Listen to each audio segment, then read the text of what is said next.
Good Friday morning, and thanks for joining us from the Ohio AgNet, voice you know with the news you trust studio, sponsored by Grain Equipment Company, where innovation meets execution. I'm Dusty Sonnenberg. Well, clear skies outside, 27 degrees on the barn thermometer. It is a cool morning out there. Going to be a cooler feel to the air today, but should be a sunny day, a little bit nicer than yesterday was. A couple quick programming notes and calendar reminder. Be sure to mark on your calendars a chance to attend the Ohio Safety Congress and Expo. That's hosted by the Ohio Bureau of Workers' Compensation at the Greater Columbus Convention Center, April 16th through the 18th. You can find the full schedule of events online at ohiosafetycongress.com. And the Ohio Soybean Council invites you to learn more about biodiesel and how this cleaner, efficient fuel boosts engine life, adds value to soybeans, and drives real savings for farmers. Visit soyohio.org for more. Well, let's catch up with Ohio AgNet's Joe Everett as he has an industry update from his time out at Commodity Classic. Joining me is Dale Ireland, and he is with Syngenta. And Dale, tell us about your position there.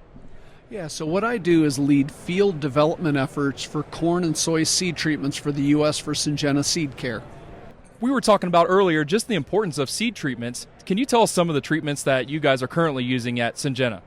Yeah, sure. So our most recent innovations as far as soybean seed treatment would be Cruiser Max Apex. That's a leading soybean seed treatment for things like Phytophthora and Pythium and Fusarium seedling blight and things like Rhizoctonia, as well as different early season insect pests against soybeans, Cruiser Max Apex. And that's just a nice broad spectrum, broad acre solution that will help protect that young developing soybean seedling. We also have a product called Saltro for robust nematode protection, sudden death syndrome protection, as well as red crown rot suppression. And we were talking about red crown rot, and we said we haven't really seen it in Ohio, but your thoughts are maybe it could go there. Yeah, I mean, everything that plant pathologists tell us in Kentucky or Illinois or Indiana or even now in Missouri is that red crown rot is likely present in many places we haven't formally identified it is present. So we're keeping an eye out in Ohio, and certainly our agronomists and I know the academics at The Ohio State University are keeping an eye out to see if they can confirm red crown rot being present. But the reason that most folks are unaware of red crown rot on their farms is simply because it mimics other maladies of soybeans. Its leaf symptoms are very similar to sudden death syndrome. So a grower may very easily think, well, that's just sudden death syndrome. I just have sudden death syndrome there. And we're not saying all SDS is red crown rot. Certainly we're not saying that.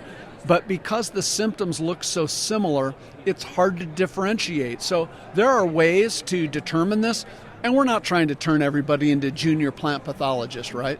Well, thank you, Dale, for your time today. I'm Joe Everett for the Ohio AgNet reporting. And thanks, Joe. Let's take a look now at that Friday morning weather forecast brought to us by Seed Consultants. Simply better performance online at seedconsultants.com. A little bit of a reprieve for your Friday. I'm Chief Meteorologist Ryan Martin with a look at that Ohio Ag weather update. The temperatures not quite as cold as yesterday today. We have better sunshine potential, at least through the first part of the day. But do not get used to this. We've got more inclement weather coming. Today, again, we turn out partly to mostly sunny through at least early to mid-afternoon. Clouds will be increasing late today. Minor disturbance trying to move through the eastern Corn Belt overnight tonight. That means spits, sprinkles, and maybe a few wet snowflakes. Particularly, I'm looking at that in northwest Ohio and up near Lake Erie. The rest of us probably just dealing with clouds. Clouds break up for later tomorrow afternoon, and going into Sunday, we start okay, good sunshine. But by midday and afternoon, clouds are thickening. Rain pushes into western Ohio by early to mid-afternoon, and that rain continues through Sunday evening. There's a chance that rain ends as snow if it lingers into Monday morning past the sunrise, but at this point it does look like the precipitation ends and the snow continues north into Ontario, Michigan, and across Lake Erie. We'll see if any of that wants to dive south, but right now I'm tentatively saying I think we escape with no snow here. Cold air, though, Well, we don't escape that. That's in from Monday through Friday of next week. In that cold zone, we have on again, off again light precipitation, a lot of clouds, a lot of gray this coming week. And then we get into late week, warmer air trying to come in from the south and southwest. That kicks off a very active and wet weather period from the 29th right on through the 2nd and 3rd. We could see 2 or more inches of rain easily in that stretch. I'm Ryan Martin. Thanks, Ryan. Stay tuned. We'll be back with more after this.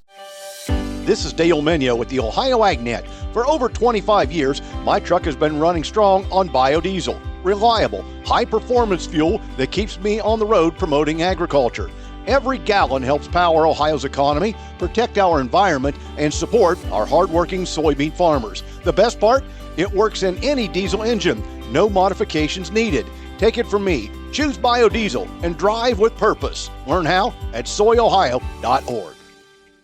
Taking a look at your agricultural headlines, back on Tuesday, U.S. Secretary of Agriculture Brooke Rollins announced that the USDA will provide up to $10 billion to agricultural producers through the Emergency Commodity Assistance Program, otherwise known as ECAP, that for the 2024 crop year. Now administered by USDA's Farm Service Agency, ECAP aims to help producers offset rising input costs and the falling commodity prices.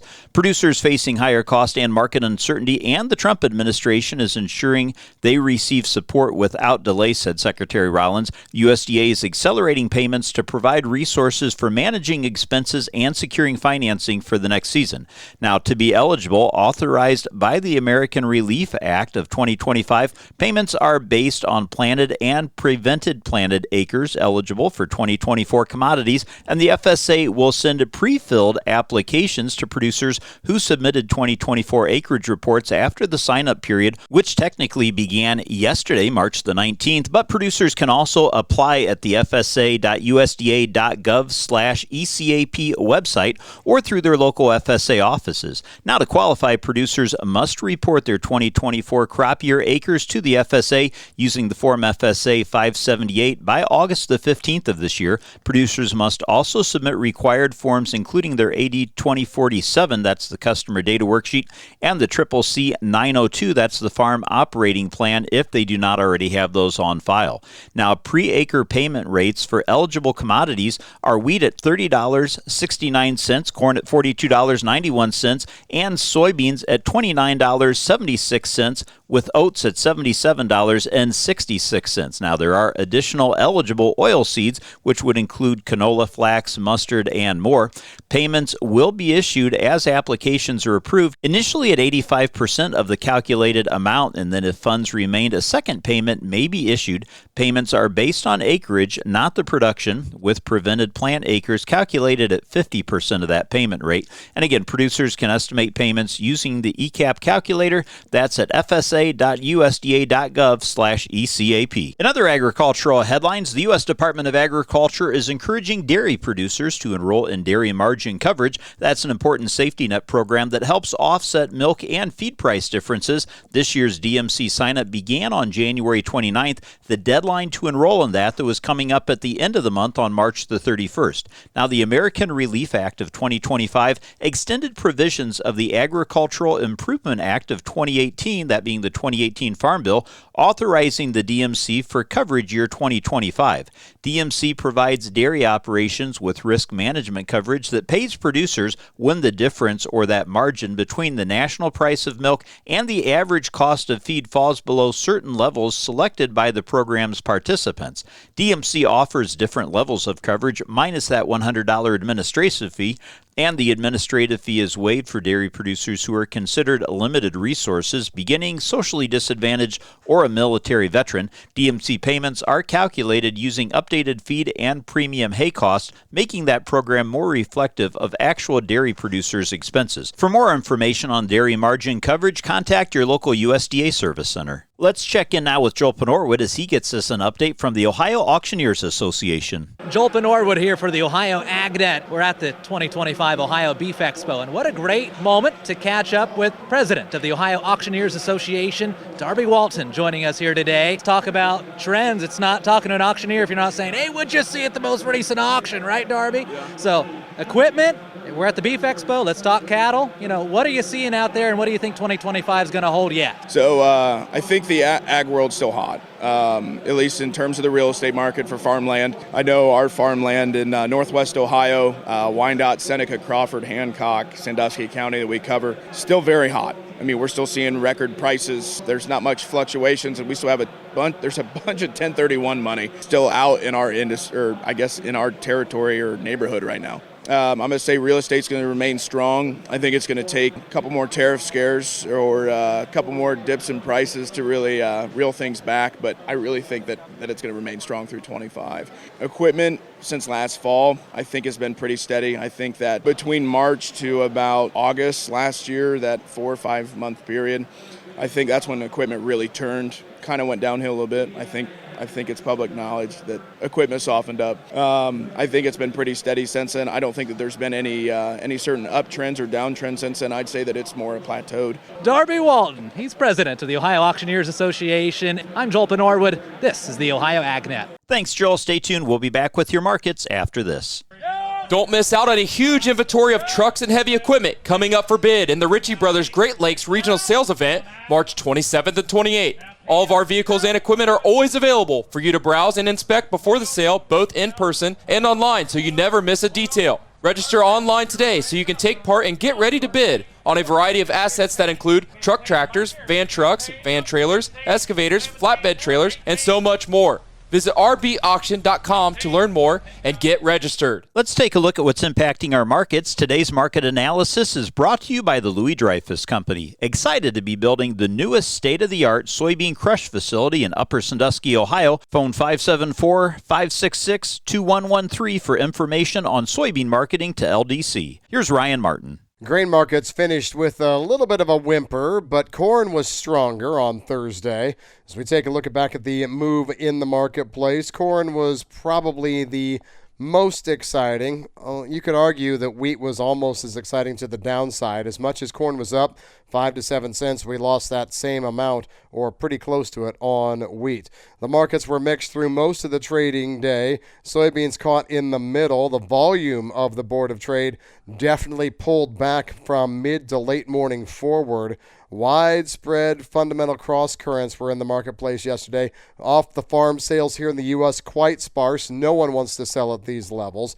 Raising corn and soybean cash bids on the basis side is going to be a story probably in the days and weeks to come. Pending USDA reports and international cash basis are underpinning grain and soybean valuations. We are a week away from the interesting report, which is the prospective plantings report that comes out the end of this month. The stocks report also is going to have, I think, a little bit to be looked at. World ocean freight rates are rising 3.5% to 5% per day on a reported strong demand uptick. U.S. farmers are unlikely to be large sellers of remaining old crop cash supplies as we move into spring planting unless cash flow is needed. Key support being said here this morning, $9.90 to $10 in the May soybeans, $4.45 to $4.55 in May corn, $5.45 to $5.55 in May Chicago wheat. Soybean bull spreads have been performing relatively well on tightening cash supplies. Rumors were flying around yesterday that traders had Brazil buying 2 to 3 cargoes of U.S. Gulf corn. We were not able to confirm or deny that rumor of sale. We will see if anything comes out here over the next couple of days on a flash reported basis. I'm Ryan Martin. Thanks, Ryan. Well, let's take a look now at how your markets closed on Thursday, brought to us by Seed Consultants. Simply better performance online at seedconsultants.com. May corn closed up 7 cents and July corn was up 6 1/4. May soybeans closed up 4 3/4 cents, while July soybeans were up 3 3/4. And May Kansas City wheat closed down 8 1/4 cents, while May Chicago wheat was down 6 1/4, and May Minneapolis wheat closed down 7 cents. Now on the livestock side, April live cattle closed the day up $1.65 at $208.47 1/2. June cattle were up $2.17 1/2 at $205.02 1/2, and August cattle up $1.75 at $201.82 1/2.